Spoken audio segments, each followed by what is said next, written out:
Pues muy buenas tardes en México y muy buen día donde nos sintonicen o la hora que nos vayan a ver. Estamos de nuevo aquí con la lectura introspectiva de Un Curso de Milagros, donde ya estamos sobre el capítulo 2, ya casi por terminar, estamos en la sección 5 y pues bueno, me da mucho gusto que siga habiendo hermanitos que sigan escuchándonos, sigan leyendo junto con nosotros. De hecho, es una de las propuestas que me gustaría hacerles que ustedes desde donde se encuentran, hagan la lectura junto con nosotros, porque el propósito de esto, y bueno, es algo que también me ha tocado como em, esta experiencia de que cuando estoy leyendo con alguien, porque tengo lecturas de repente individuales, entonces de repente cuando yo estoy leyendo con alguien, estamos leyendo un párrafo y un párrafo. Así que, por ejemplo, si mi hermano está leyendo, le toca leer un párrafo, de todos modos yo lo estoy leyendo en mi mente. Y cuando yo lo leo, él lo lee en su mente. Entonces llega un punto donde hacemos una conexión en la mente de las dos personas que estamos leyendo cursos muy interesante. Entonces el entendimiento se amplía. Obviamente siempre dejamos la lectura en manos del Espíritu Santo para que venga ese aprendizaje. Así que les sugiero que lean junto conmigo en su mente para que todos podamos unir nuestros pensamientos en pro de la verdad, en pro de la realidad, en pro del amor. Entonces, pues bueno, primero empiezo con una ligera oración para entregar esta reunión al Espíritu Santo. Y empezamos.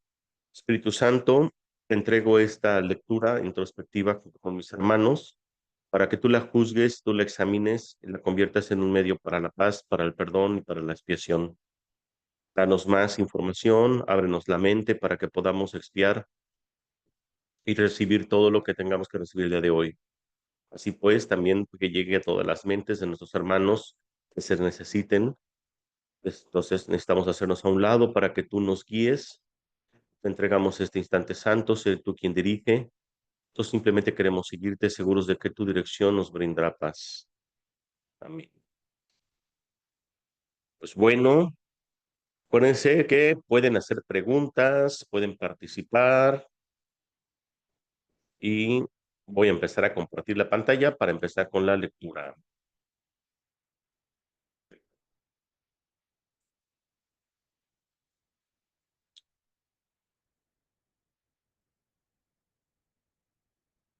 Bueno, empezamos con la lectura. La lectura el subtítulo es La función del obrador de milagros. Y dice así: antes de que los obradores de milagros estén listos para aprender, su función en este mundo es esencial, perdón, su función en este mundo es esencial que comprendan cabalmente el miedo que se le tiene a la liberación. De lo contrario, podrían fomentar inadvertidamente la creencia de que la liberación significa aprisionamiento, creencia que, de por sí, ya es muy prevaleciente. Esta percepción errónea procede a su vez de la creencia de que el daño puede limitarse solo al cuerpo.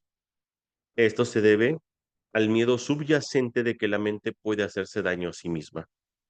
Ninguno de esos errores es relevante, ya que las creencias falsas de la mente en realidad no existen. Este reconocimiento es un recurso protector mucho más eficaz que cualquier forma de confusión de niveles, porque introduce la corrección al nivel del error. Es esencial recordar que solo la mente puede crear y que la corrección solo puede tener lugar en el nivel del pensamiento. Para ampliar algo que se mencionó anteriormente, el espíritu ya es perfecto y por lo tanto no requiere corrección. El cuerpo no existe excepto como un recurso de aprendizaje al servicio de la mente. Este recurso de aprendizaje de por sí no comete errores porque no puede crear. Es obvio, pues, que inducir a la mente a que renuncie a sus creaciones falsas es la única aplicación de la capacidad creadora que realmente tiene sentido. Bueno, lo único que nos está diciendo aquí en este párrafo, bueno, dice muchas cosas, ¿no? Pero lo más importante es todo esto, es acerca de la confusión de niveles y que toda corrección se tiene que llevar a cabo siempre en la mente. No, recuerdo que atrás dice, el espíritu ya está iluminado, la mente es la que necesita recordarlo y el cuerpo es muy denso. Entonces, el espíritu no necesita nada porque el espíritu es libre, ya es luz, no se siente aprisionado, es tal cual, pues el Hijo de Dios, tal como Dios lo creó. Pero la mente que, sobre todo la mente errada, que cree que es cuerpo, pues bueno, ahí sí mismo empieza a cometer los errores. Y cuando nosotros que esperamos milagros, creemos que tiene que ver con el cuerpo, pero no. Toda corrección se tiene que llevar a cabo en la mente. Es un hecho. Lo dice, la magia es el uso insensato o mal creativo de la Ya, mente. ya no me hablen, voy a ir al curso con mamá. ¿A dónde vas a ir? Pues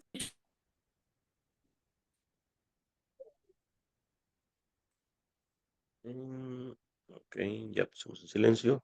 Aquí estábamos viendo una cosa interesante. Todo lo que tenga que ver con magia se refiere a ilusiones, ¿ok? Al poder de las ilusiones, por decirlo. La magia es el uso bueno, insensato o mal mi abuela, creativo. pues, A ver, vamos a poner en silencio nuestros micrófonos, por favorcito. A ver, se dejó de compartir, me parece. Entonces dice así. La magia es el uso insensato o mal creativo de la mente. Los medicamentos físicos son una forma de hechizo, pero si tienes miedo de usar la mente para curar, no debes intentar hacerlo. El hecho mismo de que tengas miedo hace que tu mente sea vulnerable a crear falsamente. Es probable, por lo tanto, que no entiendas correctamente cualquier curación que pudiera producirse. Y puesto que el egocentrismo va normalmente acompañado de miedo, tal vez no puedas aceptar la verdadera fuente de la curación. En tal caso, es menos arriesgado depender temporalmente de artificios curativos físicos, ya que no los puedes recibir erróneamente como una creación tuya. Mientras tu sensación de vulnerabilidad persista, no debes intentar obrar milagros. Bueno, aquí también nos está diciendo que mientras no logremos colocar a la mente como la causa y el cuerpo como un efecto, pues entonces no intentemos nosotros tener una curación o una autocuración simple y sencillamente emanado de la mente o de pensamientos. Y nos está diciendo que, pues bueno, a lo mejor se requiere, por así decirlo, utilizar pues cualquier tipo de medicamento. Por eso también es importante que incluso si hay terapeutas o algo, es muy arriesgado decir a los hermanos que dejen de medicarse. Puedes decirle que el tema está en la mente y que una vez que ya resuelve el conflicto en la mente, el medicamento puede hacerle un efecto, pero no es nuestra responsabilidad de uno estarle diciendo a alguien que se quite los medicamentos. Una persona que, una persona que no tiene duda de quitarse los medicamentos no pregunta si ya se puede quitar los medicamentos. Simplemente se los quita. Tiene certeza, sabe que ya no los necesita. He dicho ya que los milagros son expresiones de una mentalidad milagrosa y una mentalidad milagrosa no es otra cosa que una mentalidad recta. Los que poseen una mentalidad recta no exaltan ni menosprecian la mente del que obra milagros, ni la del que los recibe. En cuanto que medio de corrección, sin embargo, el milagro no tiene que esperar a que él, que lo ha de recibir, goce de una mentalidad recta. De hecho, su propósito es restituirle su mente recta. Es esencial, no obstante, que el obrador de milagros está en su mente recta, aunque sea brevemente, o de lo contrario será incapaz de restablecer la mentalidad recta en otros. O sea, bueno, vaya, cuando aquí nos está diciendo, nos está invitando que seamos obradores de milagros, y bueno, como muy enfocado al tema de la curación y el perdón, habla acerca de que no porque ya tengamos una mente recta o una percepción verdadera constante o inmutable, sino que dice que al menos por el momento que estamos haciendo esto, lo logremos, lo pidamos. Yo lo digo de esta manera. Simple y sencillamente entregamos el momento al Espíritu Santo para que uno no omita juicio. Ya con eso es bastante. El sanador que confía en su propio estado de preparación pone en peligro su entendimiento. Acuérdense que cuando creemos que la fuerza viene de nosotros mismos, ahí está el tema. Está en nosotros, pero no proviene de nosotros. El sanador que confía en su propio estado de preparación pone en peligro su entendimiento. Ok, acuérdense que nosotros cuando estamos en nuestro propio estado de preparación es porque quien lo está haciendo es el ego. No nos estamos dejando espiar o sanar a través del Espíritu Santo. Normalmente esto lo está haciendo el ego y eso es, Oh, bueno, realmente el problema. Estás perfectamente a salvo siempre que no te preocupes en absoluto por tu estado de preparación, pero mantengas firme confianza en el mío. Si tu inclinación a obrar milagros no está funcionando debidamente, es siempre porque el miedo se ha infiltrado en tu mentalidad recta y la ha invertido a mentalidad errada, claramente. Toda forma de mentalidad no recta es el resultado de negarte a aceptar la expiación para ti mismo. ¿Se acuerdan? Simple y sencillamente. Lo único que tenemos que hacer es aceptar la expiación para nosotros mismos. Nos lo dice el manual del maestro, nos lo dice en psicoterapia y nos lo está diciendo aquí. Pero aquí con un título se tiene una etiqueta de obradores de milagros. O sea, vaya, un psicoterapeuta de curso de milagros, su única función es aceptar la expiación para sí mismo. Un maestro de Dios, aceptar la función para sí mismo. Un obrador de milagros es lo mismo, nos está pidiendo, nos lo está diciendo aquí. Toda forma de mentalidad no recta, dice, es el resultado de negarte a aceptar la expiación para ti mismo. O sea, entonces, todo lo contrario sería, toda mentalidad recta es que aceptaste la expiación para ti mismo. Si la aceptases, estarías en una posición desde la que podrías reconocer que los que tienen necesidad de curación son simplemente aquellos que aún no se han dado cuenta de que la mentalidad recta es en sí la curación. Así tal cual. La curación, entonces, es lo mismo que la mentalidad recta. Cuando una persona logra la mentalidad recta, es porque ese es en sí la curación, el resultado del milagro o el resultado de la expiación. La única responsabilidad del obrador de milagros es aceptar la expiación para sí mismo. Bueno, ya lo había dicho. Esto significa que reconoces que la mente es el único nivel creativo y que la expiación puede sanar sus errores. Una vez que hayas aceptado esto, tu mente podrá solamente sanar. Al negarle a tu mente cualquier potencial destructivo y restituir de nuevo sus poderes estrictamente constructivos, te colocas en una posición desde la que puedes eliminar la confusión de niveles en otros. O sea, cuando uno acepta la expiación para sí mismo, entonces ya no podemos encontrar en un punto donde podemos compartir la expiación, que es lo que se le va a llamar el círculo de la expiación, y esto viene en capítulo 15, pero el círculo de expiación simplemente es, acepto yo la expiación, la comparto con mi hermano, entonces ya, con el circular de esta expiación, ambas mentes se sanan. El mensaje que entonces les comunicas es el hecho irrefutable de que sus mentes son igualmente constructivas y de que sus creaciones falsas no pueden hacerles daño. Cuando tú compartes la expiación, al afirmar esto, liberas a la mente de la tendencia a exagerar el valor de su propio recurso de aprendizaje y la restituyes a su verdadero papel de estudiante, o sea, del Espíritu Santo. Debe subrayarse nuevamente que el cuerpo le resulta tan imposible aprender como crear, en cuanto que recurso de aprendizaje se deja llevar simplemente por el estudiante. Así se le dota falsamente de iniciativa propia, se convierte en una seria obstrucción para el mismo aprendizaje que debería facilitar. Solo la mente es capaz de iluminación.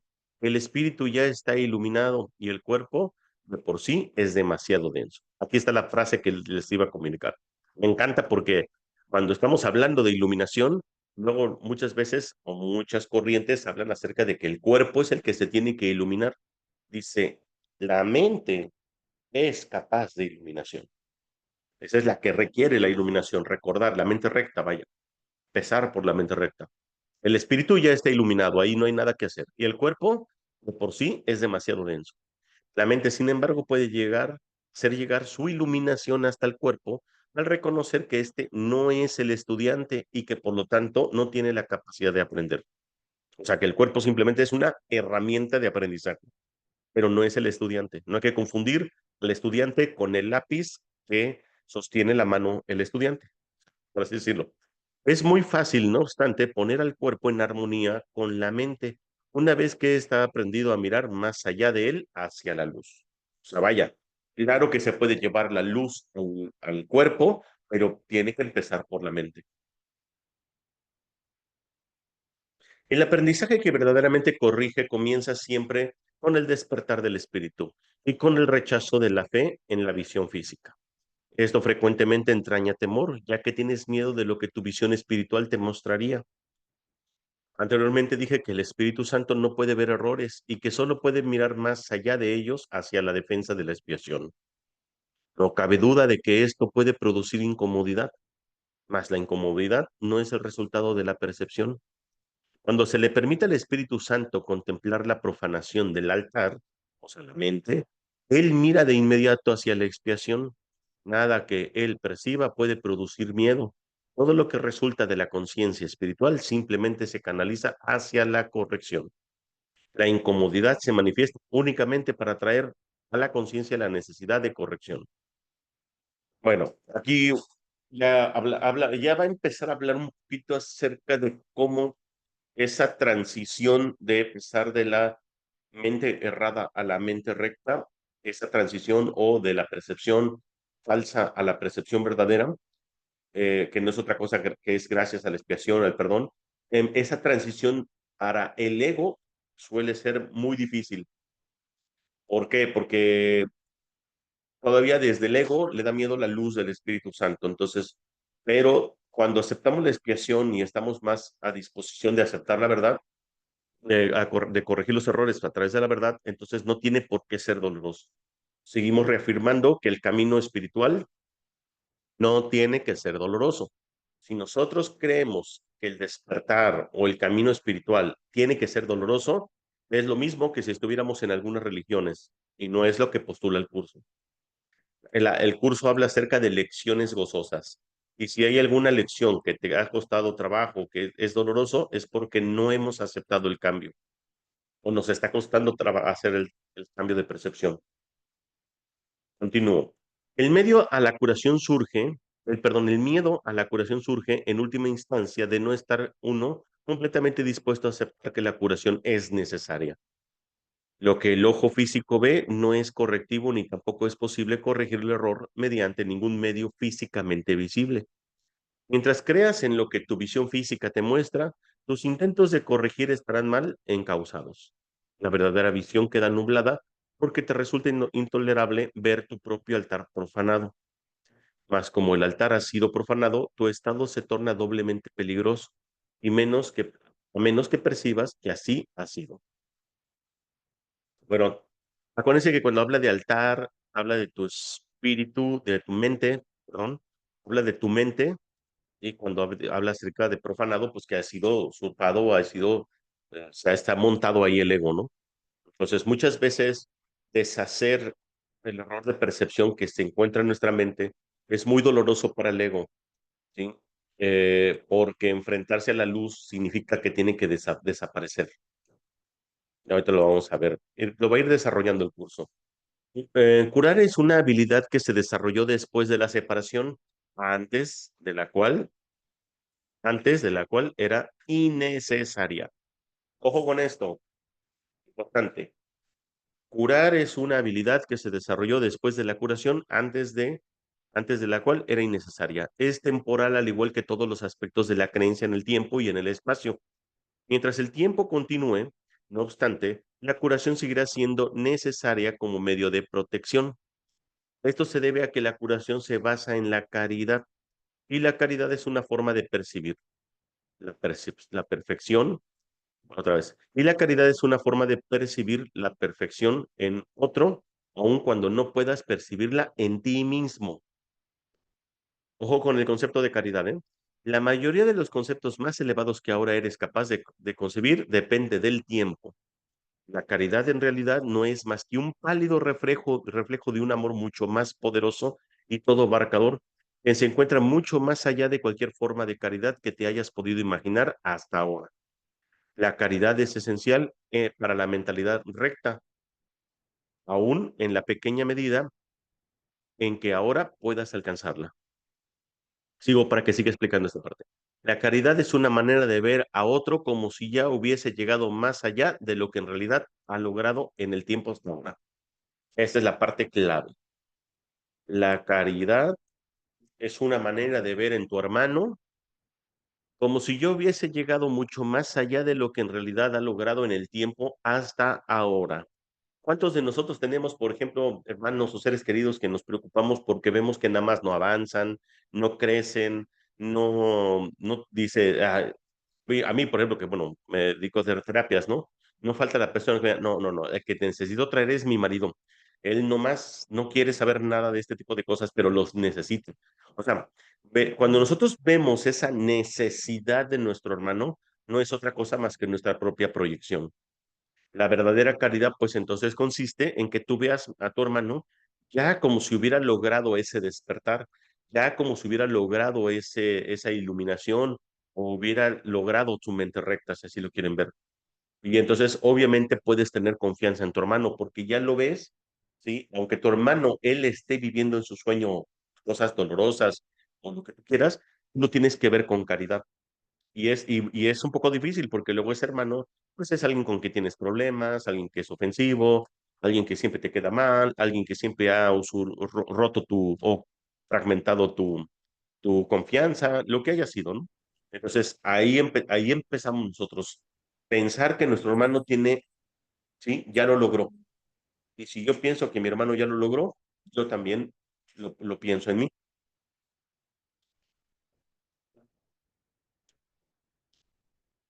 Entonces, voy a leer el principio para agarrarlo completo. La caridad, entonces dice, la caridad es una manera de ver a otro como si ya hubiese llegado mucho más allá de lo que en realidad ha logrado en el tiempo hasta ahora. Puesto que su pensamiento tiene fallos, no puede ver que la expiación es para él, pues de otro modo no tendría necesidad de caridad. La caridad se le concede, es a la vez una confirmación de que necesita ayuda, así como el reconocimiento de que la aceptará. Estas dos percepciones denotan claramente su dependencia del tiempo, haciendo patente el hecho de que la caridad opera todavía dentro de las limitaciones de este mundo. Que anteriormente, pues solo la revelación trasciende el tiempo. El milagro, al ser una expresión de caridad, tan solo puede acortarlo. Hay que entender, no obstante, que cuando le ofreces un milagro a otro, estás acortando su sufrimiento y el tuyo también. Esto corrige tanto retroactivamente como progresivamente. Corrige el pasado y corrige el futuro. Y el milagro corta el tiempo, no lo abole como la revelación, pero sí lo acorta. Entonces, cuando tú aceptas la expiación, aceptas el milagro y se lo entregas al Espíritu Santo para compartirlo con tu hermano, le estás cortando o le estás acortando su sufrimiento. Ese es el propósito y entonces ya no estamos sujetos al tiempo. Acuérdense que nosotros muchas veces creemos que el tiempo es algo determinante, pero no es así. El tiempo es muy relativo, tan relativo que, por ejemplo, la concepción del tiempo para uno puede ser una muy distinta de otro. Una persona, ayer yo ponía un ejemplo, puede estar esperando a la novia cuando están recién enamorados, que salga de su trabajo, de su escuela, y esto fuera esperando 3 minutos y al novio se le hace eterno. Pero ya cuando están juntos y bueno, están apapachándose, cuando ya la tienen que llevar a su casa, esas 3 horas se les hizo rapidísimo. Por tanto, al principio esos 3 minutos fueron eternos y luego tan solo la percepción del tiempo ya cambió. Ahora, ¿qué es lo que hace que nosotros tengamos diferentes tipos de percepciones? Bueno, cuando tiene que ver con alguna emoción de inmutabilidad, que te sientas dichoso, feliz o en paz, entonces el tiempo se maneja de otra manera. Pero ¿qué pasa cuando el tiempo se siente eterno? Es cuando no estás a gusto, cuando estás enojado, cuando estás triste, o sea, cuando tú estás en otro estado, obviamente, de una mente no recta. Entonces, cuando tú ofreces el milagro a tu hermano, el milagro siendo una expresión de amor, porque el milagro es un resultado también de una expiación y la expiación es un resultado de amor, cuando tú lo ofreces, obviamente acortas el tiempo, porque el amor no está sujeto al tiempo.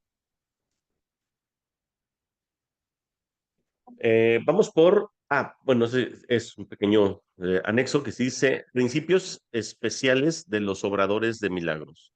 Principios especiales de los obradores de milagros. Creo que son 8 principios. Muy bien, vamos a leerlos.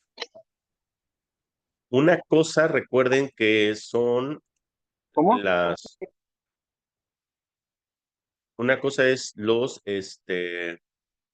principios de los milagros y otra cosa es esto que estamos viendo.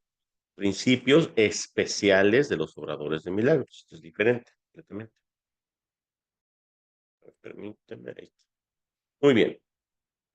1. El milagro elimina la necesidad de tener preocupaciones de rango inferior, puesto que es un intervalo de tiempo fuera del patrón habitual. Las consideraciones normales con respecto al tiempo y el espacio no le aplican. Cuando obres un milagro, ¿sí? Yo haré los arreglos necesarios para que el tiempo y el espacio se ajusten a él. ¿Sí? O sea, ni siquiera nos tenemos que nosotros que preocupar por la necesidad de otras cosas, ¿no?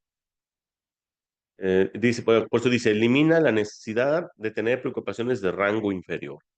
Nada, esto se encarga el Espíritu Santo y Cristo. 2. Es esencial hacer una clara distinción entre lo que se crea y lo que se fabrica. Ya lo vamos a ver más adelante, ¿no?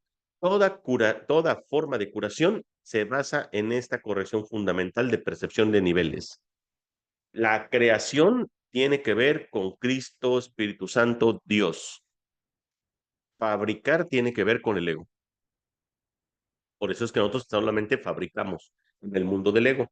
Pero cuando tú le dejas en manos del Espíritu Santo lo que quieres hacer, entonces estás creando o estás co-creando con él. Dice, nunca confundas la mentalidad recta con la mentalidad errada. Reaccionar ante cualquier clase de error de otra forma que no sea con un deseo de sanar es una expresión de esa confusión. Bueno, ¿quién nos está diciendo? Tú te puedes considerar estar en tu mentalidad recta, pero el simple hecho de que ya discutas con alguien que consideras que está en su mentalidad errada es porque tú ya caíste en la confusión, o sea, conectaste con esa mentalidad errada. Y entonces no tiene nada que ver con tu hermano, tiene que ver contigo. Entonces, de otra manera, no se puede generar un milagro. Por eso dice, no confundas los dos tipos de mentalidades, tanto recta como errada. Dice, reaccionar a cualquier clase de error, o sea, con un hermano, creer que está equivocado, de la forma que sea, no es un deseo de sanar. Con un deseo de sanar es una expresión de esa confusión. 4. El milagro es siempre la negación de ese error y la afirmación de la verdad. Solo la mentalidad recta puede corregir de forma que sus efectos reales sean reales. De hecho, lo que no produce efectos reales en realidad no existe. Sus efectos, por lo tanto, son nulos. Al no tener contenido sustancial, se presta a ser proyectado. Cuando nosotros, acuérdense que aquí habla acerca ya de fabricar y crear. Cuando estás en una mentalidad recta, obviamente todos los efectos que tú produzcas de la mentalidad recta de tu mente sana serán reales. Y todo lo que venga de la mente errada no tiene sustancia, no tiene nada, es cuidar. Por eso solamente se proyecta con lo demás, no crea, se fabrica. 5. El poder del milagro para ajustar niveles genera la percepción correcta que da lugar a la curación. Repito este versículo. El poder del milagro para ajustar niveles genera la percepción correcta que da lugar a la curación. Lo que hace el milagro es ajustar los niveles de la percepción, da un ajuste de nuestra mentalidad, por decirlo, como emanamos una percepción, y eso es lo que hace que venga la curación. Hasta que eso no ocurra, será imposible entender lo que es la curación. El perdón es un gesto vacío, a menos que conlleve corrección. Sin esta, lo que hace es básicamente juzgar en vez de sanar. Siempre tiene que haber el perdón en una curación. 6. El perdón que procede de una mentalidad milagrosa tan solo ofrece corrección. El perdón que procede de una mentalidad milagrosa tan solo ofrece corrección. ¿Cuál es una mentalidad milagrosa? La que está puesta al servicio del Espíritu Santo. Por tanto, si el perdón viene a través, porque tú lo invocaste con el Espíritu Santo, entonces es un verdadero perdón. Y ese perdón ofrece corrección o curación. De lo contrario, no es un perdón real, es un falso perdón que le llama el curso en canto a la oración perdón para destruir. Así que cuidado con el concepto de que el yo tiene que ser el que tiene que perdonar. El perdón tú lo aceptas, pero viene de Dios, el Espíritu Santo, Cristo.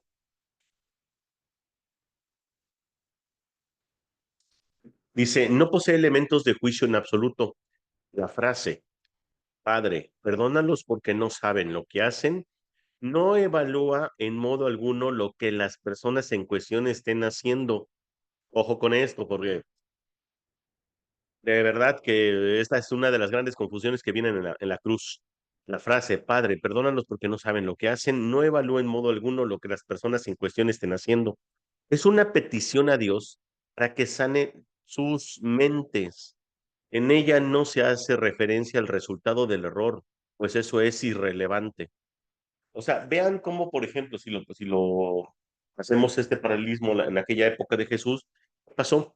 O sea, cuando dijo, Padre, perdónalos porque no saben lo que hacen, no era porque estaban a él, no sé, lastimando a Jesús o estaban crucificándolo, no, o sea, eso es lo de menos.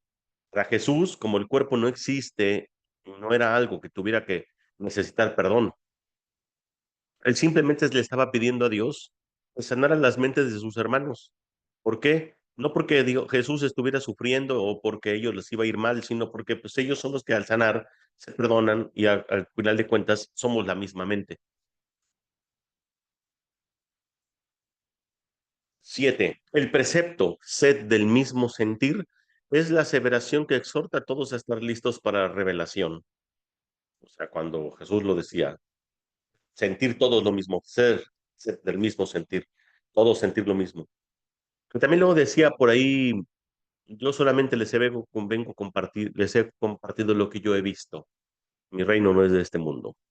Luego dice, mi ruego, haced esto en conmemoración mía, es una petición a los obradores de milagro para que colaboren conmigo. Estas dos aseveraciones no pertenecen al mismo orden de realidad. Solo la última entraña una conciencia de tiempo, ya que recordar es traer el pasado al presente. El tiempo está bajo mi control, pero la eternidad le pertenece a Dios. En el tiempo existimos unos con otros y unos para otros. En la eternidad coexistimos con Dios. Por eso cuando dice, sed del mismo sentir, tiene que ver con revelación. Y luego dice, sed esto en conmemoración mía, tiene que ver con milagros. Y acuérdense que la revelación y el milagro están en diferentes órdenes, ¿sí? Niveles. Por ejemplo, el milagro está dentro del mundo, dentro del sueño, de la matriz, aquí donde estamos nosotros, es ahí donde se requieren. Y la revelación es prácticamente recordar un lapso de tiempo a Dios. Bueno, es una eternidad, pero lo recuerdas. Por eso dice que no están en el mismo nivel, no pertenecen al mismo nivel. Este último, o sea, vaya, el de los milagros, es el que se encuentra es por debajo, ¿sí? Y la revelación le pertenece a Dios, a la eternidad. El milagro le pertenece al tiempo. Dice, puedes hacer mucho en favor de tu propia curación y la de los demás si en situaciones en las que se requiere tu ayuda piensas de la siguiente manera. Pero es una de mis oraciones hermosas, favoritas. Estoy aquí únicamente para ser útil. Estoy aquí en representación de aquel que me envió. No tengo que preocuparme por lo que debo decir ni por lo que debo hacer, pues aquel que me envió me guiará. Me encuentro satisfecho de estar donde quiera que él desee, porque sé que él estará allí conmigo. Sanaré a medida que le permita enseñarme a sanar. Amén. Estuvo largo esta sección. Vamos por número 6. Si él pregunta algo, por favor, vayan haciéndolas o escribiéndolas. 6. Miedo y conflicto. Tener miedo parece ser algo involuntario y no estar bajo tu control. Mas he dicho ya que solo los actos constructivos deben ser involuntarios. Mi control puede hacerse cargo de todo lo que no es importante, mientras que, si así lo decides, mi asesoramiento puede dirigir todo lo que lo es. Yo no puedo controlar el miedo. Ojo con esta parte, es importante. Lo está diciendo Jesús a través del Espíritu Santo. Yo no puedo controlar el miedo, pero este puede ser autocontrolado. Tu miedo me impide darte mi control. La presencia del miedo indica que has elevado pensamientos corporales al nivel de la mente.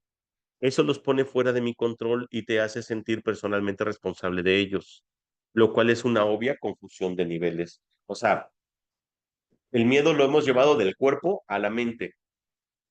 Nosotros hemos hecho real ese miedo. Yo no fomento la confusión de niveles. Tú debes, no obstante, elegir corregirla. No justificarías un comportamiento de mente por tu parte diciendo que no pudiste evitarlo. ¿Por qué entonces condonas pensamientos de mentes? Hay una confusión en esto que te convendría examinar detenidamente. Tal vez creas que eres responsable de lo que haces, pero no de lo que piensas. La verdad es que eres responsable de lo que piensas porque solamente en ese nivel, es en ese nivel donde puedes ejercer tu poder de decidir. Tus acciones son el resultado de tus pensamientos. No puedes separarte de la verdad otorgándole autonomía al comportamiento. Este lo controlo yo automáticamente tan pronto como pongas tu pensamiento bajo mi dirección. Siempre que tienes miedo, es señal inequívoca de que le has permitido a tu mente crear falsamente y de que no me has permitido guiarla. Allá en pocas palabras, pensamientos, acciones. El pensamiento es el que crea la acción. No es que la acción o el cuerpo tome sus propias decisiones. Por eso es que luego entramos con el miedo y el conflicto, entramos en conflicto por esa incoherencia o esa deshonestidad entre lo que pienso y lo que hago. Pero cuando tú dejas tu pensamiento en manos del Espíritu Santo, no tienes dudas. De nada sirve pensar que controlando los resultados de cualquier pensamiento falso se pueda producir una curación. Repito esta parte. De nada sirve pensar que controlando los resultados de cualquier pensamiento falso se pueda producir una curación. Cada vez que tienes miedo es porque has tomado una decisión equivocada. Ojo, ¿de dónde surge el miedo? Cada vez que tienes miedo es porque has tomado una decisión equivocada. Esa es la razón por la cual te sientes responsable de ello. Tienes que cambiar de mentalidad, no de comportamiento. Y eso es cuestión de que estés dispuesto a hacerlo. No necesitas orientación alguna, excepto a nivel mental. La corrección debe llevarse a cabo únicamente en el nivel en el que el cambio es posible. El cambio no tiene ningún sentido en el nivel de los síntomas donde no se pueden producir resultados. Siempre tiene que ser la mente. La acción es una consecuencia. Deshacer el miedo es tu responsabilidad. Cuando pides que se te libere del miedo, estás implicando que no lo es. En lugar de ello, deberías pedir ayuda para cambiar las condiciones que lo suscitaron. Esas condiciones siempre entrañan el estar dispuesto a permanecer separado. A ese nivel, tú puedes evitarlo. Eres demasiado tolerante con las divagaciones de tu mente y condonas pasivamente sus creaciones falsas. El resultado particular no importa, lo que importa es el error fundamental. La corrección es siempre la misma. Antes de decidir hacer algo, pregúntame si tu elección está de acuerdo con la mía. Si estás seguro de que lo está, no tendrás miedo. ¿La ven? Siempre elegir en favor del Espíritu Santo. Espíritu Santo, tengo esta duda, guíame, dame la señal. O simplemente vas a sentir una sensación de paz y de felicidad. Entonces, sin duda, significa que estás tomando la decisión junto con el Espíritu Santo y entonces ahora no puedes entrar en conflicto porque lo que tus pensamientos hayan, hayan emanado de la mente que pusiste al servicio del Espíritu Santo, entonces ahora la acción va a estar en coherencia con el pensamiento y no puedes entrar en conflicto y mucho menos con miedo.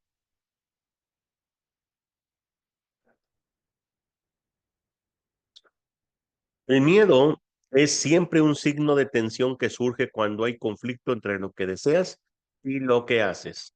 ¿Ya ven? Esta situación se presenta de dos maneras. Primero, puedes elegir hacer cosas conflictivas, ya sea simultáneamente o sucesivamente. Esto da lugar a un comportamiento conflictivo, lo cual resulta intolerable porque la parte de la mente que quiere hacer otra cosa se enfurece. Qué loca está el ego. Segunda, puedes comportarte de acuerdo a cómo crees que debes hacer, que debes, perdón, más sin querer hacerlo realmente, la incoherencia total. Esto da lugar a un comportamiento congruente, pero conlleva gran tensión en ambos.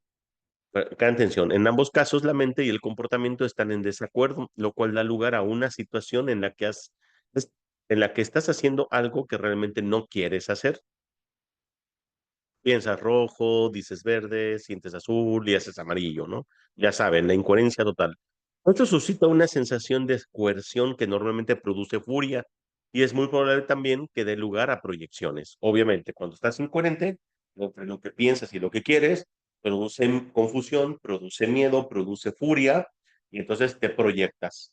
¿Cómo te proyectas? Con juicios, con ataques, etcétera. Siempre que tienes miedo es porque aún estás indeciso. Tu mente se encuentra, por lo tanto, dividida y tu comportamiento inevitablemente se vuelve errático. La corrección a nivel del comportamiento puede cambiar el error del primer tipo al segundo, mas no elimina el miedo.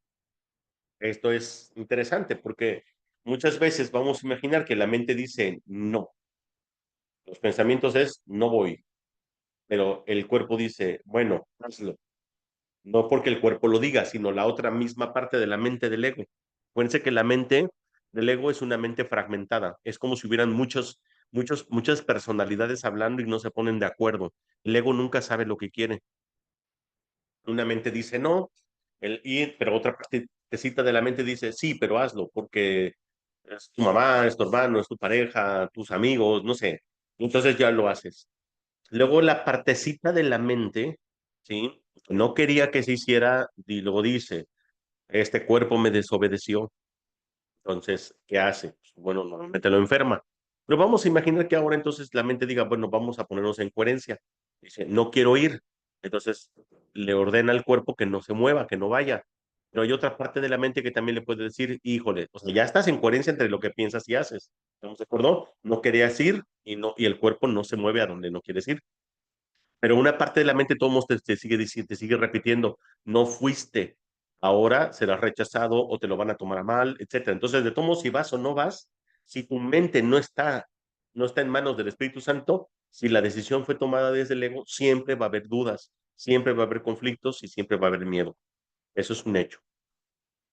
Por eso dice, puedes cambiar de comportamiento, no importa, pero si en la mente no está sanado, no se radica el miedo. Es posible alcanzar un estado en el que dejas que yo guíe tu mente sin ningún esfuerzo consciente por tu parte. Esto es importante, lo que acabo de decir. Dejar al Espíritu Santo que guíe nuestra mente. Dice, es posible alcanzar un estado en el que dejas que yo guíe tu mente sin ningún esfuerzo consciente por tu parte. Mas ello requiere un grado de buena voluntad que tú aún no has desarrollado. El Espíritu Santo no puede pedirte que hagas más de lo que estás dispuesto a hacer. La fuerza para hacer lo que Él te pide procede de una firme resolución por tu parte. Hacer la voluntad de Dios no produce ninguna tensión una vez que reconoces que su voluntad es también la tuya. La lección en este caso es muy sencilla, aunque muy fácil de pasar por alto. Voy, por lo tanto, a repetirle y te exhorto a que escuches atentamente. Frase importante sobre la mente. Solo tu mente puede producir miedo. Hace eso cada vez que está en conflicto con respecto a lo que quiere, lo cual inevitablemente produce tensión, ya que existen discrepancias entre lo que se quiere y lo que se hace al respecto. Eso solo puede corregirse aceptando un objetivo unificado. Fácil. Entrar en coherencia, entrar en honestidad. El primer paso correctivo para deshacer el error es darse cuenta antes que nada de que todo conflicto siempre es una expresión de miedo. Dite a ti mismo que de alguna manera tienes que haber decidido no amar, y que de otro modo el miedo no podría haber podido hacer presa en ti. A partir de ahí, todo el proceso correctivo se reduce a una serie de pasos pragmáticos dentro del proceso más amplio de aceptar la expiación, dentro del proceso más amplio de aceptar que la expiación es el remedio. Estos pasos pueden resumirse de la siguiente forma. Reconoce en primer lugar que lo que estás experimentando es miedo. Acuérdense que si estás experimentando miedo es por tu incoherencia, porque no querías hacerlo, por la coerción que haces entre tu mente y tu acción. El miedo produce una falta de amor. El único remedio para la falta de amor es el amor perfecto. El amor perfecto es la expiación. A ver, entonces, en conclusión, ¿cómo se deshace el miedo? Aceptando la expiación. He subrayado que el milagro, la expresión de la expiación, es siempre un gesto de respeto del que es digno para con otro, es digno también. El reconocimiento de esa dignidad lo restablece la expiación. Resulta obvio, por lo tanto, que cuando tienes miedo te has colocado a ti mismo en una posición en la que necesitas la expiación. Cuando alguien tiene miedo, ¿sí?, se ha colocado en una posición donde sí o sí necesita expiación. Has actuado sin amor al haber elegido sin amor. Esta es precisamente la situación para la que se instituyó la expiación. La necesidad del remedio inspiró su establecimiento. Mientras te limites a reconocer únicamente la necesidad del remedio, seguirás teniendo miedo. Sin embargo, o sea, vaya, que nada más estemos pensando en corregir el efecto y no la causa, ¿eh? La necesidad del remedio. Sin embargo, o sea, o que te limites solamente a reconocer la necesidad de la expiación, pero no la pidas realmente. O sea, podemos estarnos diciendo también, yo necesito espiar esto, sí, pero Pero no no se lo lo haces, entregues al Espíritu Santo, por ejemplo, no se primero. lo entregas. Nada más como que te lo guardas a ti mismo, ¿no? Es que necesito expiar esto. Pero a ver, Espíritu Santo, te entrego esta situación para que tú la juzgues, la examines, para que acepto la expiación para mí mismo, te entrego mi mente, te entrego mis pensamientos, o sea, realmente es un aceptar que se corrija el error de percepción. Exactamente, Leti.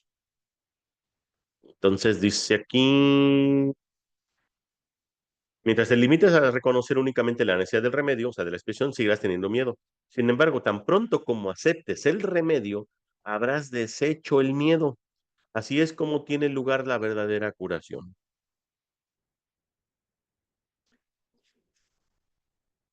Todo el mundo experimenta miedo. Sin embargo, no se requeriría más que una pequeña dosis de recto pensar para que uno pudiese darse cuenta de por qué se produce.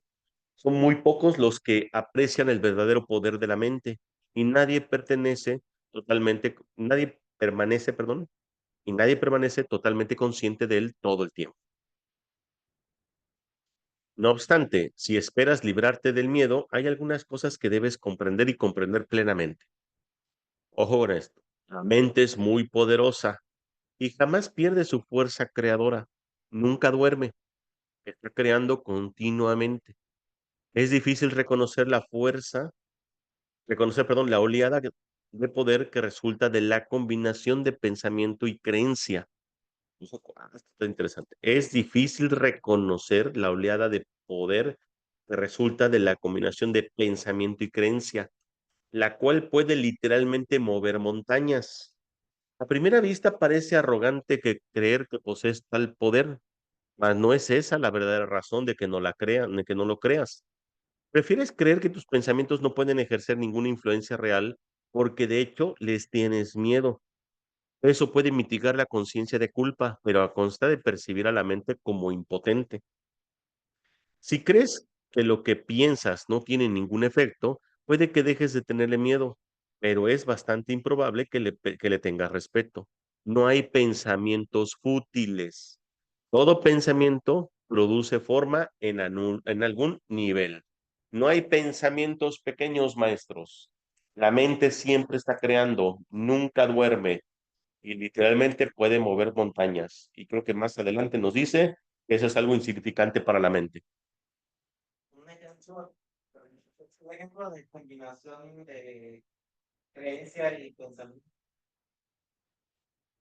Pensar. Pues es que, bueno, normalmente la mayoría de nuestras creencias que ya generaron programación en la mente, tú vas a tener esa creencia. Sí, simple y sencillamente. ¿Cuántas personas creen en la muerte?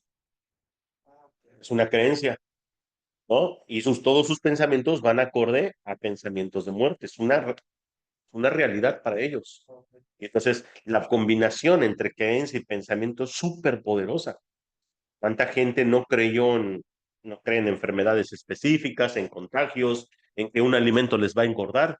O sea, todo lo que tenga que ver con la creencia es muy poderosa. Creer es crear en algún momento. Entonces, si lo ponemos en nuestro pensamiento recto y de algo así, es de soy obrador de milagros. Sí, obviamente. Exactamente, cuando dice el curso que tenemos que aceptar ser un obrador de milagros, tenemos que aceptar el milagro, tenemos que aceptar la expiación, es porque obviamente empezó un cambio de un sistema de pensamiento distinto. Al menos el pensamiento de la mentalidad errada, la mentalidad recta, es un cambio de pensamiento donde ya empiezas a tener creencia sobre todo lo que nos dice el curso, ¿no? Sobre la expiación, la presión verdadera, el perdón, etcétera. Que todos somos uno. Entonces, en la medida que te lo empiezas a creer, empiezas a aceptarlo. No aceptamos la expiación del todo porque no del todo le creemos. Si no, si lo creyéramos, nuestra mente estuviera totalmente abierta. O dudamos. O dudamos. Sí, o sea, nuestra poca fe, por así decirlo, en la expiación, el Espíritu Santo, en Dios, nuestro miedo, impide que nuestra mente no se abra para la expiación o para la curación. En la medida que es, por eso de repente se puede ver como un proceso que está regido por el tiempo, porque nosotros como percibimos el tiempo así, de esa manera, pues estamos sujetos a un proceso y a creer que existe una jornada, como si hubiera un espacio-tiempo. Aunque realmente para la verdad no hay que dirigirse a ningún lado. La verdad nunca se ha ido. La verdad siempre ha estado aquí. La mente es la que cree en los espacios, ¿no? Por eso luego muchas veces no vemos como el beneficio que nos pueda generar el hecho de perdonar. Tú perdonas, tú dices, bueno, ¿y esto de qué me sirvió? O sea, porque consideras que debe de haber un determinado tiempo, o la expresión, o el milagro. Por eso luego también los milagros no producen efectos observables, no los ves inmediatamente. Alex, por ejemplo, las creencias también se les debe de dejar al Espíritu Santo para que él haga la corrección de esas creencias. Sí, sí, bueno, al menos yo sí lo he hecho, fíjate. No recuerdo en este momento si el Curso de Milagros habla acerca de las creencias, de que también se entreguen, pero yo he visto que el Curso de Milagros dice, ábrele tu mente, entrégale tus pensamientos, entrégale incluso tu percepción y entrégale tu memoria, ¿sí? También eso es importante, entregar tu memoria al Espíritu Santo para que el ego no la utilice para recordar el pasado y sobre todo lo doloroso. Entonces, creo yo que sí, Yo en tengo efecto se mucho puede. de decir, Espíritu Santo, te entrego mi mente enferma para que tú la sanes. ¿Te podría hacer en cualquier situación, digamos, de creencias también? Sí, sí, porque en tu mente ya tienes, o sea, tú ya sabes a qué te refieres con tu mente enferma o errada, ¿sí? Todo lo que esté dentro de, sí, tú ya le diste un significado y como dice el curso, ¿no? El Espíritu Santo solamente escucha no tus palabras, sino la oración de tu corazón. Él las traduce, él las entiende. Que ya ves que incluso hasta dice, ¿no? Que luego las palabras pueden decir otra cosa que lo que la mente quería decir, aunque no son más que símbolos. Entonces, con entregárselo, que tú lo sepas, el Espíritu Santo lo entiende. Vaya, no Gracias. hay una oración estructurada, pues no es necesaria una oración estructurada. Vamos por 7, causa y efecto. Puede que todavía te quejes de que tienes miedo, pero aún así sigues atemorizándote a ti mismo. O sea, tengo miedo y yo me sigo atemorizando. Me quejo del miedo, ¿eh? Y yo mismo me causo miedo. Qué locura. Un indicado ya que no puedes pedirme que te libere del miedo. Yo sé que no existe, pero tú no. Si me interpusiese entre tus pensamientos y sus resultados, estaría interfiriendo en la ley básica de causa y efecto, la ley más fundamental que existe. De nada te serviría el que yo menosprecie el poder de tu pensamiento. Ello se opondría directamente al propósito de este curso. Es mucho más eficaz que te recuerde que no ejerces suficiente vigilancia con respecto a tus pensamientos. Tal vez pienses que a estas alturas solo un milagro te capacitaría para hacer eso, lo cual es absolutamente cierto. Esto es algo súper importante. Ayer hablábamos pues con unos compañeros terapeutas. Yo les decía, es que nosotros que estamos en las terapias alternativas y terapias de todo esto que hacemos, le digo, ¿qué tipo de cliente normalmente te llega? Dos tipos de clientes, dos tipos de clientes. Uno, el paciente o el consultante que ya buscó por muchos medios la curación, normalmente en terapias, ¿sí? Ortodoxas, medicina, ¿sí?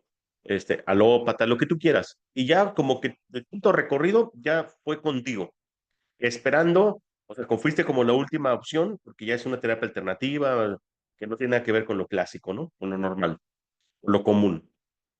Esperando un milagro, ¿no? ¿Estamos de acuerdo? Esperan un milagro, ya. Esas personas están esperando un milagro. Y luego, y el otro tipo de gente o de hermanos que llegan a la consulta, si no es porque ya estuvo en la búsqueda, es porque ya al menos abrió la mente. Y entonces, obviamente, si ya abrió la mente a terapias alternativas que no son las oficiales, si así le quieren llamar, pues también está esperando un milagro. O sea, ya tienen la mentalidad abierta para un milagro. Y qué irónico sería que, que nosotros, los terapeutas, no creamos en el milagro, ¿no? O sea, el paciente viene esperando un milagro y el terapeuta no quiere un milagro o no cree en los milagros. Por eso es súper importante, ¿no? Dice, tal vez pienses que a estas alturas solo un milagro te capacitaría para hacer esto. Bueno, obviamente aquí está hablando acerca de corregir los pensamientos y la poca vigilancia que les ponemos a ellos y cómo nosotros mismos nos autoatacamos con el miedo y que es como un bucle. Como tú dices, tal vez pienses que a estas alturas solo un milagro te capacitaría para hacer eso, lo cual es absolutamente cierto. Claro que sí, necesitamos un milagro. No estás acostumbrado a pensar con una mentalidad milagrosa, pero se te puede enseñar a pensar de esa manera. Todos los obradores de milagros necesitan este tipo de instrucción. ¿Y la instrucción es cuál? Pues deshacer el error de percepción de que los milagros son causa de miedo, o que, no, o que son inexistentes, o que un milagro está limitado, o que pues ver el milagro como, pues bueno, solamente pero como una resignación de que nunca va a pasar. Obviamente, si yo creo en el milagro, pienso en el milagro, acepto el milagro, y aceptar el milagro es repito, es la ley de su existencia. Aceptar el milagro es la ley de su existencia. Entonces, en lugar de estar pensando en cosas dolorosas, en miedo, elijo ver un milagro en este momento. Hermanos, cuando sientan una situación dolorosa o estén en una situación dolorosa, acepto la expiación para mí mismo, tengo derecho a los milagros, y eso, en lugar de estar pensando y tratar de analizar la mente del ego, mejor aceptar el milagro, porque la luz simple y sencillamente desaparece la oscuridad. Ya lo he dicho muchas veces, pero si tú entras a un cuarto oscuro, donde no hay nada de luz, estás en total oscuridad, dime cómo vas a poder analizar la oscuridad. No la puedes llevar, no puede, la oscuridad no se puede analizar. Y el último, porque te van a decir, es que no hay nada ahí que analizar. Entonces, ¿qué es la oscuridad? La ausencia de luz. Ah, entonces ahora la luz tiene que atacar a la oscuridad. No, la oscuridad simplemente desaparece ante la luz. Cada que nosotros tengamos miedo, cada que nosotros estemos en conflicto, que estemos en duda, que estemos, es porque se ha infiltrado un pensamiento del ego, un pensamiento de oscuridad. No nos deja ver con claridad. No tenemos la luz para ver con claridad. ¿Qué es lo que lo desaparece? ¿Qué desaparece la oscuridad? La luz. ¿Qué es la luz? El milagro, la expiación. Acepta la expiación para que entonces entre el pensamiento, el rayo luminoso y desaparezca la oscuridad. Así de fácil. Digo, parece fácil, nada más que luego no nos acordamos. Nos enganchamos con la oscuridad. Gracias por el comentario que pusiste aquí, hermanita Elisa. Gracias, te mando un abrazote. Son ustedes los que lo entienden mejor. Entonces, todos los obradores de milagros necesitan ese tipo de instrucción. Claro, se nos va a enseñar a tener una mentalidad milagrosa, o sea, la mente recta. Dice, no puedo permitir que dejes de vigilar tu mente. Dice, no puedo permitir que dejes de vigilar tu mente, ya que de otro modo no podrías ayudarme. Obrar milagros requiere el que uno se dé cuenta plenamente del poder de los pensamientos a fin de evitar las creaciones falsas. ¿Ya vieron?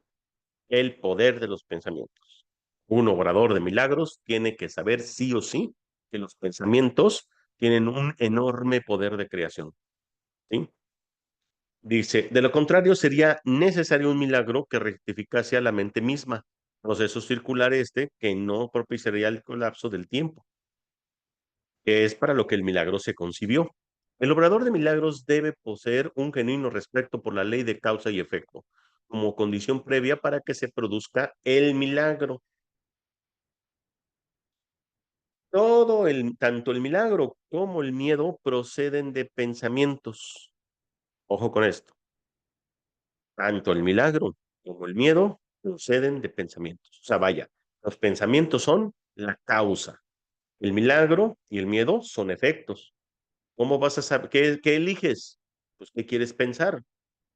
Piensa mejor que tienes derecho a los milagros en lugar de pensar que existe el miedo. Si no eres libre de elegir uno, tampoco serás libre de elegir el otro. Al elegir el milagro, rechazas el miedo, aunque solo sea temporalmente. Te has sentido temeroso de todo el mundo y de todas las cosas. Tienes miedo de Dios, de mí y de ti mismo. Nos has percibido erróneamente o creado falsamente y crees en lo que has fabricado. No habrías podido hacer nada de eso si no hubieses tenido miedo de tus pensamientos.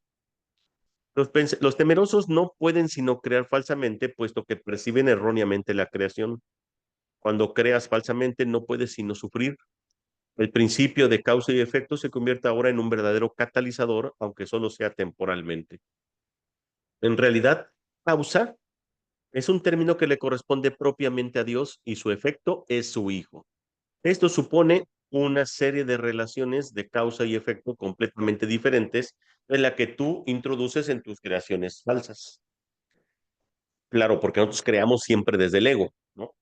Las creaciones falsas o las fabricaciones no es otra cosa más que crear desde el ego. Dice, el conflicto fundamental en este mundo es, pues, entre la creación y la creación falsa. Todo miedo está implícito en la segunda y todo amor en la primera. Creación falsa, miedo. Creación, como debe de ser, en el amor. El conflicto es, por lo tanto, entre el amor y el miedo. ¿Estamos de acuerdo? ¿Amor o miedo? ¿Qué eliges? ¿Mandar pensamientos de amor o mandar pensamientos de miedo? Los pensamientos, recuerden que son mensajeros.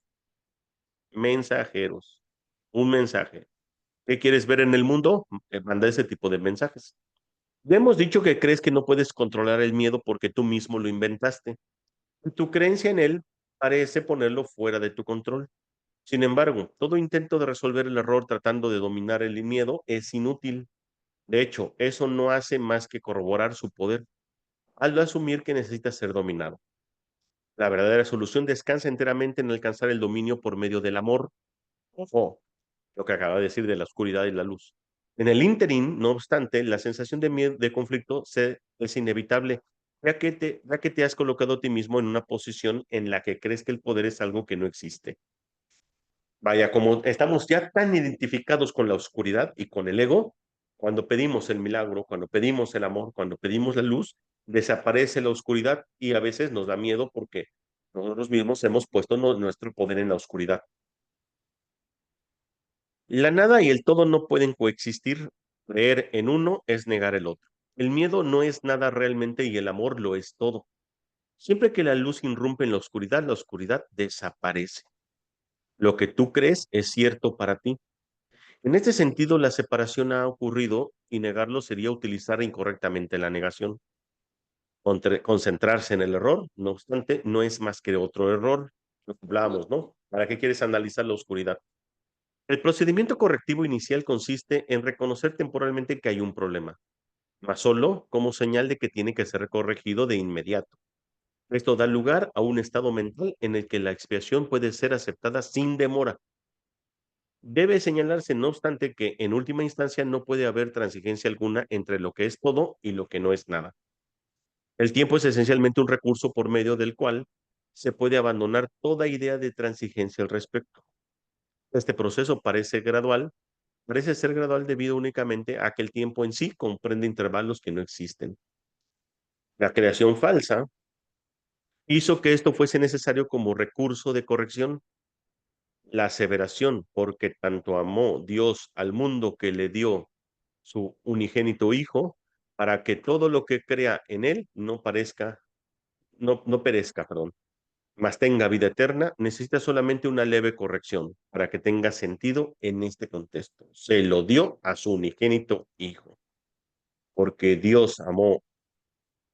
porque tanto amó Dios al mundo, que se lo dio a su unigénito Hijo. Sería entonces que se lo dio, que se lo dio, su unigénito Hijo, todo el mundo. Debe observarse con especial atención que Dios tiene solamente un hijo, o sea, todos nosotros en unidad, vaya. Si todas las creaciones de Dios son hijos suyos, una de ellas siempre tiene que ser parte integral de toda la filiación. La filiación en su unicidad trasciende la suma de todas las partes. Este hecho, no obstante, queda velado mientras falte una sola de ellas. Por eso es por lo que, en última instancia, el conflicto no se puede resolver hasta que todas las partes de la afiliación hayan retornado. Solo entonces podrá comprenderse lo que en el verdadero sentido de la palabra significa la plenitud. Cualquier parte de la afiliación puede creer en el error o en la incompleción, si así lo dije. Sin embargo, si lo hace, estará creyendo en la existencia de algo que no existe. Lo que corrige este error es la expiación. O sea, la expiación y el milagro es lo que hace que todos nos podamos ver como uno solo.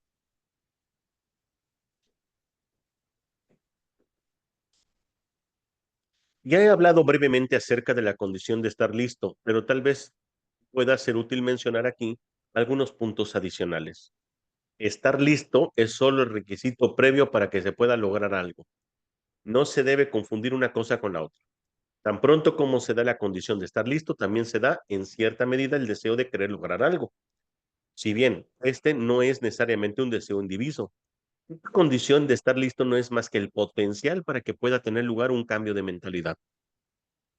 Las palabras es, estoy listo, Espíritu Santo, acepto la expiación para el cambio de mentalidad. Estar listo no significa que ya mi mentalidad cambió. Estoy listo para el cambio de mentalidad. La confianza no podrá desarrollarse plenamente mientras no se haya alcanzado un dominio total. Hemos tratado ya de corregir el error fundamental de que es posible dominar el miedo y hemos enfatizado que el verdadero dominio solo se puede alcanzar por medio del amor. Estar listo es solo el comienzo de la confianza. Tal vez pienses que esto implica que tiene que transcurrir mucho tiempo entre el momento en el que estás listo y aquel en el que alcanzas el dominio, pero permite recordarte que el tiempo y el espacio están bajo mi control. Así que ni siquiera nos tenemos que estresar por el tiempo de que, de aquí a que mi mente se pueda expiar y de que mi mente pierda el miedo, bla, bla, bla. No, simplemente estar listo para que pueda recibir la expiación. Y es el comienzo de la confianza y es el comienzo de la expiación en la mente o la corrección general. A ver, vamos a ver, porque tenemos, creo que este es el último de esta, sí, está chiquitito, si lo terminamos. Y sirve que vemos lo del juicio final. Número 8, el significado del juicio final. Una de las maneras en que puedes corregir la confusión entre la magia y los milagros es recordando que tú no te creaste a ti mismo. Tiendes a olvidarte de esto Tiendes a olvidarte de esto cuando te vuelves egocéntrico, lo cual te coloca en una posición en la que es prácticamente inevitable creer en la magia. La voluntad de crear te fue dada por tu creador, quien estaba expresando esa misma voluntad con su creación. Puesto que la capacidad de crear reside en la mente, todo lo que creas es necesariamente una cuestión de voluntad. De ello se desprende también que lo que haces por tu cuenta es real para ti, mas no lo es en la mente de Dios. Esta distinción básica conduce directamente al verdadero significado del juicio final. El juicio final es una de las ideas más atemorizantes de tu sistema de pensamiento. Eso se debe a que no entiendes lo que es. Juzgar no es un atributo de Dios.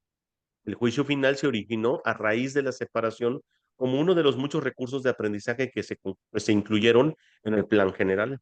Del mismo modo en que la separación abarcó un periodo de millones de años, el juicio final se extenderá por un periodo igualmente largo o tal vez aún más largo.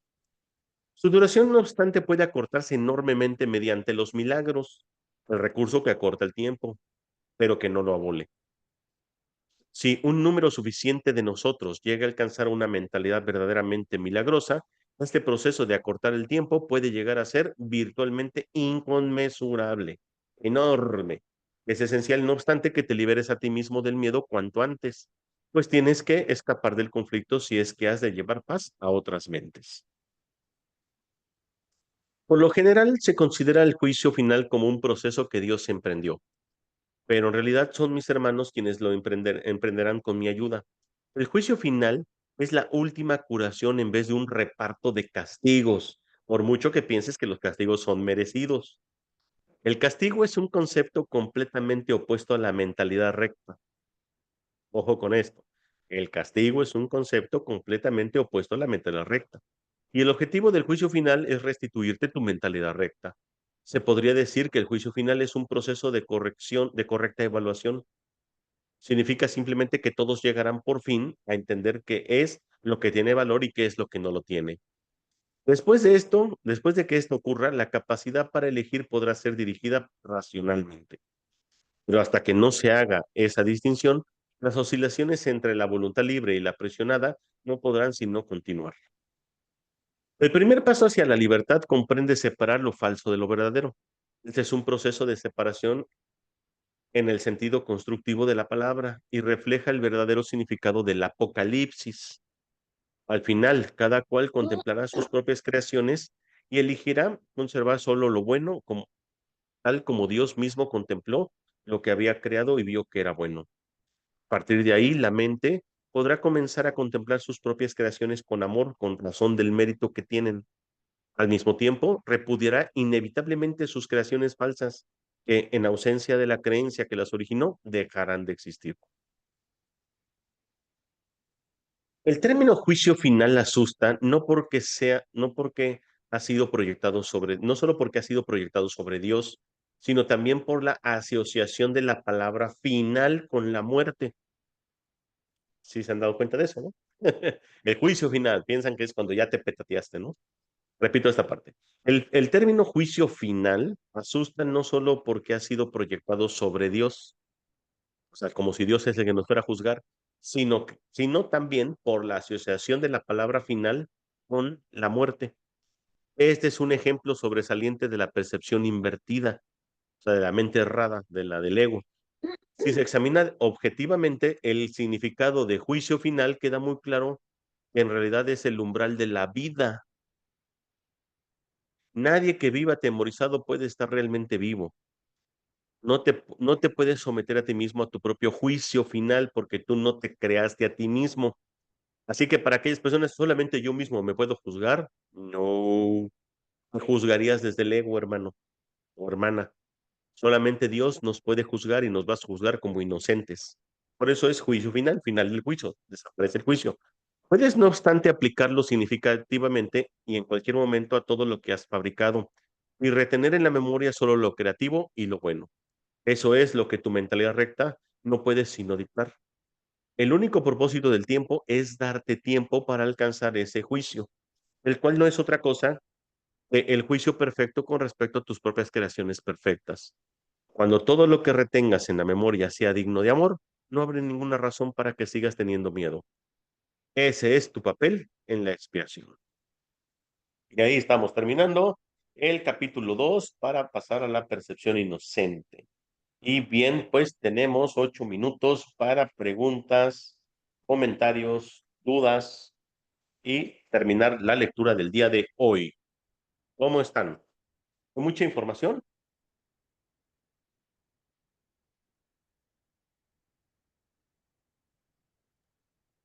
Sí, hay que dirigir, hay que, pues, poder asimilar bien toda esa información, la verdad.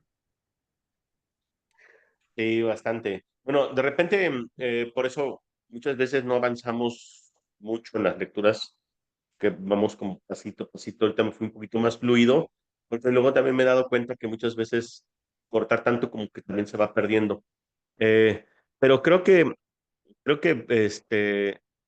sí fue mucho en la lectura, pero sí podemos, sí se queda en nuestras mentes. Repito, entreguen esta lectura al Espíritu Santo para que siempre cuando hagamos una lectura del curso Milagros, yo les recomiendo, bueno, lo que hagan, todo déjense al Espíritu Santo. Pero cuando se trata del curso Milagros, permitan tener la mente abierta, pidan al Espíritu Santo que Él guíe la lectura y que Él sea el que haga todos los cambios en nuestra mente, porque luego el ego se mete para botarnos la mente y, ay, no le entiendo nada, no le entiendo nada. A veces sí es un poco complejo la lectura del curso, este, pero si se lo dejan al Espíritu Santo empieza a haber muchos cambios, ¿eh? Bastantes cambios. También quiero, pues bueno, por ahí aprovechando que estamos aquí todos, conectados, déjame un tantito. Nada más recordarles que tenemos también una, una aportación sugerida para las lecturas.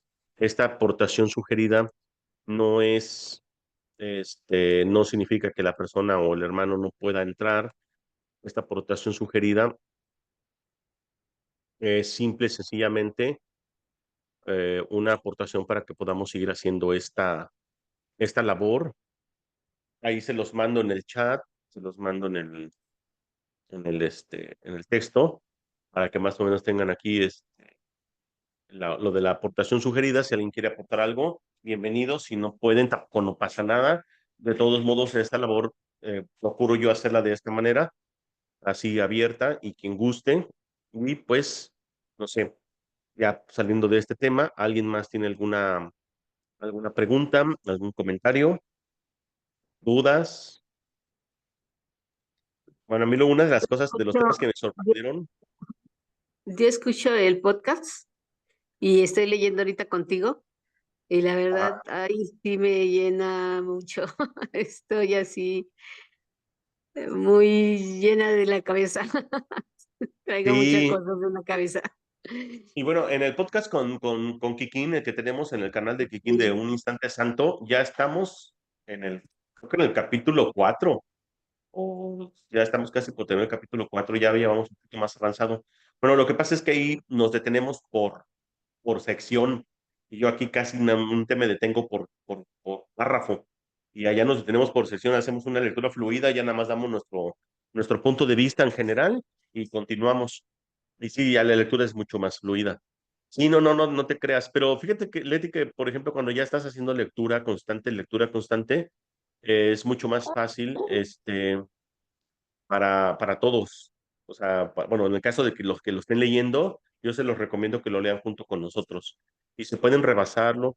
Otra cosa que también les sugiero mucho es que se pongan el audiolibro en la noche.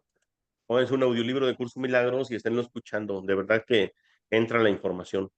Yo tengo 6 grupos bueno, no 6 grupos, tengo 6 lecturas. Tengo 2 grupales y tengo 4 individuales. Entonces, estoy en diferentes desde el curso, unos con el manual, otros con clarificación, otros con el texto en un capítulo, otros en otro, y así estoy, así estoy. Entonces, de repente sí la mente termina muy cansada, pero cada vez menos. O sea, de hecho, a mí hay días que he soportado. Apenas estuve con una amiga en un retiro de Curso de Milagros y en un día leímos 11 horas. Eh, y no lo sentimos tan fuerte. Pues estuvo muy bonito. Estuvo muy bonita la experiencia que se vivió. Entonces, es solamente abrir la mente para la expiación, y van a darse cuenta que se vuelve nuestro idioma, literalmente. Cuando lo lees con alguien que tenga el mismo nivel que tú, es mucho más digerible la información. El que tiene como ya casi el mismo entendimiento, sí, es más digerible. Creo que llegas a otro punto de entendimiento. No es que sea más o menos. En efecto, yo por ejemplo tengo varias lecturas, y con algunos me detengo mucho más, obviamente, porque es estar explicando tecnicismos, frases, etcétera. Y de todos modos ahí está muy bien, o sea, porque al final de cuentas la lectura siempre es para uno. Entonces, con quien me tengo que detener significa que con él tengo que aprender a leer, tengo que aprender algo, o va a entrar algo en mí en el curso que tiene que ser de forma cuidadosa y muy específica. Y aunque no lo creas, se aprende de la misma manera que podría poner como ejemplo a Kikín, que es alguien que también no hace otra cosa, también más que a puro leer. Entonces, los dos tenemos como el mismo nivel de fluidez, por decirlo, en el curso, y también ahí se da otro tipo de entendimiento. Pero ninguno menor o mayor que otro, ¿eh? Siempre, siempre es un entendimiento muy poderoso. No importa con quién estés leyendo, porque al final de cuentas es algo importante, y lo vamos a ver más adelante. Curso Milagros nos dice acerca del maestro, o sea, el que enseña y aprende. No sé, las lecturas, cuando hacemos lecturas, no se trata de que, en este caso voy a hablar de mí, no se trata de que Alejandro está dando una lectura porque Alejandro va a enseñar algo de Curso de Milagros. No, es una lectura introspectiva y es grupal. Yo soy un aprendiz, el verdadero maestro es el Espíritu Santo. Entonces, de lo contrario, sería como inflar el ego de alguien que sabe más. ¿Se entiende? Y otros egos que codependen de otro ego inflado, y no se trata de eso. Entonces, persona con quien yo leo Curso de Milagros, ¿sí? Con esa persona hay un trabajo de sanación y de perdón. No importa si entienden el curso, si son nuevos, no son nuevos. Así que si alguien quiere hacer lecturas individuales, también yo estoy de repente abierto a esas lecturas. Ujú. Pues bueno, creo que es todo por el día de hoy. Vamos a dejar de grabar y ahí le paramos. Y nos vemos la próxima semana, que sería el día, ¿qué? Lunes, ¿verdad? Bueno, pues muchas gracias, hermanos. Dejamos de grabar.